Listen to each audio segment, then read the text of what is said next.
আন্তরিক ধন্যবাদ স্টুডেন্ট সান মন্ডল মহাশয় 990 চ্যানেলের ভিডিওটি ক্লিক করার জন্য। স্টুডেন্ট, এখন আমি তোমাদের দেখো ক্লাস 6-এর সেকেন্ড ইউনিট টেস্ট পরীক্ষা হয়েছিল। ইতিহাস সাবজেক্টের যে প্রশ্নপত্রটি দেখতে পাচ্ছ, এই প্রশ্নপত্র আমি সমাধান করে দেব। প্রশ্নটা কত সোজা এবং এর উত্তরগুলো কত সোজা দেখো।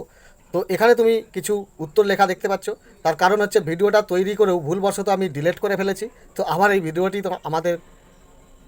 ভিডিওটি করতে হচ্ছে, করে আমি তোমাদের দেখাচ্ছি। দেখো প্রশ্নগুলো এবং উত্তরগুলো কী আছে। তো দেখো প্রথমেই 1 নম্বর প্রশ্ন বলছে নিম্নলিখিত প্রশ্নগুলো উত্তর দাও। দেখো প্রথম কোশ্চেন হচ্ছে আদি বৈদিক যুগের ইতিহাস জানার একমাত্র উপাদান কি? দেখো ঋগ্বেদ। তো লিখবে আদি বৈদিক যুগের ইতিহাস জানার একমাত্র উপাদান ঋগ্বেদ। দক্ষিণ ভারতের একমাত্র মহাজন পদটির নাম দেখো অজমক। ওকে, ষোড়শ মহাজন পদের মধ্যে এই অজমক পদটি হচ্ছে দক্ষিণ ভারতে অবস্থিত। ক্লিয়ার? গয়েরটা বলছে দেখো দম অর্থ বা বিশ্ব ব্রহ্মাণ্ডের কর্তা কার উপাধি ছিল? দেখো বিম কৎফিসেস। ওকে, বিম কৎফিসেসের উপাধি ছিলেন বিশ্ব ব্রহ্মাণ্ডের কর্তা। বেদের অপর নাম জানো শ্রুতি। বেদে শুনে শুনে মনে রাখতে হতো বলে বেদের অপর নাম শ্রুতি। ওকে, উঙারটা কি বলছে? গৌতম বুদ্ধের কোথায় জন্ম হয়? গৌতম বুদ্ধের নেপালে জন্ম হয়, শাক্য রাজবংশে। কারণ জানো গৌতম বুদ্ধ একজন রাজপুত্র। ওকে, আর এর ছোটোবেলায় নাম ছিল সিদ্ধার্থ। ক্লিয়ার? আর বোধিবৃক্ষর কাছে ধ্যান করে বুদ্ধ গয়ায় তিনি গৌতম বুদ্ধ হয়েছেন, অর্থাৎ তার জন্ম নেপালের শাক্য রাজবংশে। ক্লিয়ার? চয়েরটা কি বলছে? সাতবাহন বংশের প্রথম শাসককে সাতবাহন বংশ যে প্রতিষ্ঠা করেছিলেন সেই সিমুক। ক্লিয়ার? ছয়ের বলছে মেগালিথ কি? মেগালিথ হলো দেখো বড় পাথরের সমাধি। বর্গীজয় বলছে বৌদ্ধ ধর্মের প্রধান গ্রন্থের নাম ত্রিপিটক। ওকে, সূত্রপিটক, বিনয় পিটক আর অভিধম্ম পিটক। ওকে, ছয়টা কি বলছে? কনিষ্কের রাজধানী কোথায় ছিল? কনিষ্কের রাজধানী পুরুষপুর বা পেশোয়ায় ছিল। ওকে, পুরুষপুর বা পেশোয়া। আর আইহল প্রশস্তি এর লেখক হচ্ছে রবি কীর্তি। ওকে, কে? রবি কীর্তি। ক্লিয়ার? এরপরে দেখো 2 নম্বর বলেছিল সঠিক উত্তরটি বেছে নিয়ে লিখতে। তো এই উত্তরটা কি আছে দেখো, আর্য একটি কি ভাষাগত, দেশগত না জাতিবাচক শব্দ? জানো আর্য একটি জাতিবাচক শব্দ নয়, অর্থাৎ এটা উত্তর হবে না। দেশগত নয়, ভাষাগত। ক্লিয়ার? জৈন ধর্ম অনুযায়ী মোট 24 জন তীর্থঙ্কর ছিলেন। কতজন? 24 জন। আর আলেকজান্ডারের সেনাপতি ছিলেন হচ্ছে সেলুকাস। ওকে, সেলুকাস নিকেটর। ক্লিয়ার? ঋগ্বেদের রাজা ছিলেন, ঋগ্বেদের রাজাকে বলা হতো গোষ্ঠীর প্রধান, রাজ্যের প্রধান নয়, গোষ্ঠীর প্রধান। ওকে, উঙারটা বলছে আর্য সত্য এটা কোন ধর্মের অংশ? আর্য সত্য হচ্ছে দেখো বৌদ্ধ ধর্মের অংশ। ওকে, এই নিয়মগুলো মেনে চলতো বৌদ্ধরা। চয়েরটা বলছে দেখো সম্রাট অশোকের রাজধানী ছিল দেখো পাটলিপুত্র। ওকে, সম্রাট অশোকের রাজধানী পাটলিপুত্র। এরপরের দেখো 3 নম্বরে তোমাকে শূন্যস্থান পূরণ দিয়েছে। কি বলছে? বৈদিক সমাজে পরিবারের প্রধান ছিলেন কে? বিষপতি নয়, বিষপতি রাজাকে বলা হতো। আর পরিবারের প্রধান ছিল বয়স্ক পুরুষ। বয়স্ক পুরুষদের বলা হতো বৈদিক সমাজের পরিবারের প্রধান। ওকে, পুরুষদের মধ্যে যে বয়স্ক তাকেই পরিবারের প্রধান করা হতো। বৈদিক সমাজটা ছিল পুরুষ শাসিত সমাজ। ক্লিয়ার? ক্ষয়টা বলছে বজ্জীদের রাজধানী ছিল দেখো বৈশালী। ঠিক আছে। গয়েরটা বলছে চন্দ্রগুপ্ত মৌর্যর পর তার ছেলে ড্যাশ সম্রাট হন। চন্দ্রগুপ্ত মৌর্যের পুত্র ছিলেন বিন্দুসার। এই বিন্দুসার সম্রাট হন। আর বিন্দুসারের পরে হয় অশোক। ওকে, অর্থাৎ বিন্দুসারের পুত্র হলেন অশোক।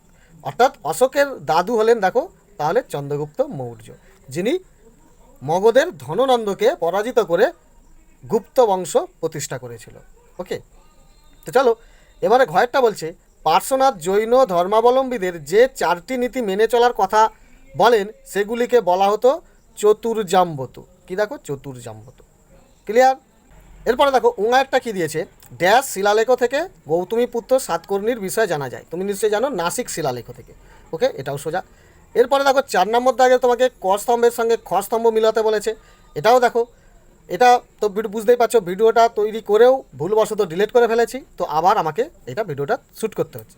তো দেখো তো কি বলছে? হিনজান মহাযান জানো বৌদ্ধ ধর্ম। ওকে, বৌদ্ধ ধর্মের মানুষরা এই 2টি গোষ্ঠীতে ভাগ হয়ে গিয়েছিল, হিনজান মহাযান। ওকে, রাজগীয়টা কি? রাজগীয়ে দেখো প্রথম বৌদ্ধ সঙ্গীত হয়েছিল। ক্লিয়ার? সমুদ্রগুপ্তের কথা জানা যায় এলাহাবাদ প্রশস্তি। এই যে এখানে বৌদ্ধ ধর্মের যে পয়েন্টটা করে ফেলে যেটা ভুল, এটা হয়ে যাবে এলাহাবাদ প্রশস্তি হবে। তো এই এলাহাবাদ প্রশস্তি তোমার উত্তর হবে সমুদ্রগুপ্ত। তারপরে বলছে দেখো দ্বিতীয় চন্দ্রগুপ্তকে শকারি বলা হতো। ইনি শকদের পরাজিত করে বিতাড়িত করেছিলেন, তাই দ্বিতীয় চন্দ্রগুপ্তকে শকারি বলা হতো। আর সুয়াংজাং সি ইউকি এই বইটির লেখক। ক্লিয়ার? তো এই প্রশ্নগুলো তোমাদের কাছে খুবই সোজা। এরপরে দেখো 5 নম্বর মানে তোমাকে টিকা লিখতে বলেছে। প্রত্যেকটা টিকাই তোমাদের খুবই কমন এবং সহজ। প্রথমে বলেছে দেখো হাতিগুম্ফা শিলালেখ 88 পাতায় আছে। দেখো এখানে দেখতে পাচ্ছ হাতিগুম্ফা শিলালেখ পলিঙ্গরাজ খারবেলের লেখা। তো এইখান থেকে এই তত্ত্বটা তোমাকে তুলতে হবে। এরপরে দেখো কি বলছে কয়টা চতুরাশ্রম। তো এই চতুরাশ্রমটা দেখো 56 পাতাতে তুমি এটা পেয়ে যাবে। তো দেখো এখানে টিকাটা দেখতে পাচ্ছ। তো এখান থেকে এই তথ্যটা দেখো তোমাকে এখানে পর্যন্ত পুরোটা তুললেই হবে। এখানে লিখতে পারো বা এই পুরোটা তুলে দিতে পারো, পুরোটাই লিখবে, কারণ নাম্বারটা তোমাকে পুরো নিতে হবে, কিছু নাম্বার কাটালে চলবে না। ওকে, এর পরেরটা কি আছে দেখো দিগম্বর ও শ্বেতাম্বর। এটা দেখো 70 পাতায় আছে। দেখো এখানে দেখতে পাচ্ছ দিগম্বর শ্বেতাম্বর। তো এখান থেকে এটা তুলতে হবে। এটা জৈন ধর্মাবলম্বীরা এই ধরনের মানতেন। তো এখানে আছে দিগম্বর এবং পরের পাতায় দেখো এখানে শ্বেতাম্বর। ওকে, তো এইখানে পর্যন্ত সমস্ত তথ্যটা তোমাকে তুলতে হবে। ক্লিয়ার? তো অবশ্যই ভালো করে মুখস্থ করে তৈরি করে রাখবে, যাতে পরীক্ষায় এই প্রশ্নটা আসলে অবশ্যই পুরোটা লিখতে পারো। বানান দাড়ি কমা সব ঠিকঠাক করবে, তাই তুমি একদম টপ র্যাঙ্কে যেতে পারবে। যদি এখান থেকে কিছু বাদ দাও, কোনো কথা যদি তুমি বাদ দাও, তাহলে দেখবে অন্য কেউ সেই সমস্ত কথাগুলো সুন্দরভাবে লিখে সে তোমাকে টপকে সে টপে চলে যাবে। ওকে, তো তোমাকে টপ র্যাঙ্ক করতে হবে, কোনো বাদ দিলে চলবে না, হুবহু পুরো লিখতে হবে। ক্লিয়ার? এবারে দেখো ঘয়েরটা বলছে মহাস্থানগড়। এটা দেখো 83 পাতায় আছে। দেখো এখানে টুকরো কথায় মহাস্থানগড় দেখতে পাচ্ছ, এইখানটায় এই উত্তরটা লিখতে হবে। এখান থেকে দেখো এই টুকরো কথার যে বক্সের মধ্যে পুরোটা আছে, এই পুরোটা তোমাকে মুখস্থ করতে হবে, পুরোটা লিখতে হবে, যেহেতু পুরো নম্বর আনতে চাও। ওকে, কোনো নম্বর যদি তুমি কাটাতে চাও, মাস্টার যাতে কম নাম্বার দেয়, অর্থাৎ তোমাকে ধরো যে প্রশ্ন উত্তরপত্র আছে, অর্থাৎ যে 4 নম্বর মানের এই উত্তরগুলো তোমাকে তৈরি করতে বলেছে, এখানে যদি কিছু বাদ দাও তাহলে তোমার নাম্বার কেটে নেবে। তো তোমার প্রথম উদ্দেশ্য পুরোটা লিখতে হবে, অর্থাৎ পুরোটাই মুখস্থ করে তৈরি করে রাখবে। ক্লিয়ার? তো এরপরে দেখো 6 নম্বর দাগের যে 3টি প্রশ্ন দিয়েছে, এর উত্তরগুলো কীভাবে করবে দেখো।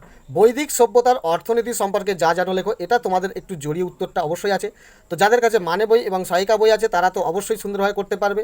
আর 53 পাতায় যদি দেখো এর উত্তরটা তুমি দেখতে পেয়ে যাবে। দেখো এখানে 53 পাতায় দেখতে পাচ্ছ বৈদিক সভ্যতার অর্থনীতি, সমাজটা পড়া আছে। অর্থনীতিটা দেখো, এই অর্থনীতি তাদের প্রধান অর্থনীতির মূল গোড়াই ছিল দেখো পশু। ওকে, পশুই তাদের প্রধান সম্পদ। এই পশু সম্পদ এবং ঘোড়া টোড়া এগুলো তোমাকে সব লিখতে হবে, এই সব তথ্যটা ভালো করে পড়তে হবে। এখানে দেখো সমস্ত তথ্য, এই পশু কাঠ এই সমস্ত তথ্যগুলো তোমাকে তুলতে হবে।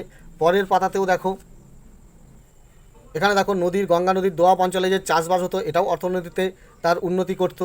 এছাড়াও গঙ্গার অববাহিকায় আরও যে এখানে কাঠ এবং যে বনজঙ্গল আছে তার কাঠ, ঠিক আছে, সেখানে কিছু শিল্প কারখানা গড়ে উঠেছে, সেই সমস্ত তথ্য। আর এখানে দেখো মুদ্রার কিছু তথ্য তুলে দিলেই তোমার যে বৈদিক সমাজের অর্থনীতিটা তোমার হয়ে যাবে। ওকে, এরপরে দেখো ক্ষয়েরটা তোমার খুবই সোজা, এটা তো অবশ্যই লিখতে তোমার হবেই, যে বজ্রীদের উন্নতির 7টি নিয়ম কী কী। 68 পাতায় দেখো এখানে দেখতে পাচ্ছ বজ্রীদের উন্নতির 7টি নিয়ম। তো তোমাকে এখান থেকেই তত্ত্বটা লিখতে হবে। কেউ যেন ভুল করে এই 7টি নিয়ম ক খ গ ঘ উঙা চ ছ এই কটা তত্ত্ব তুলে দিও না।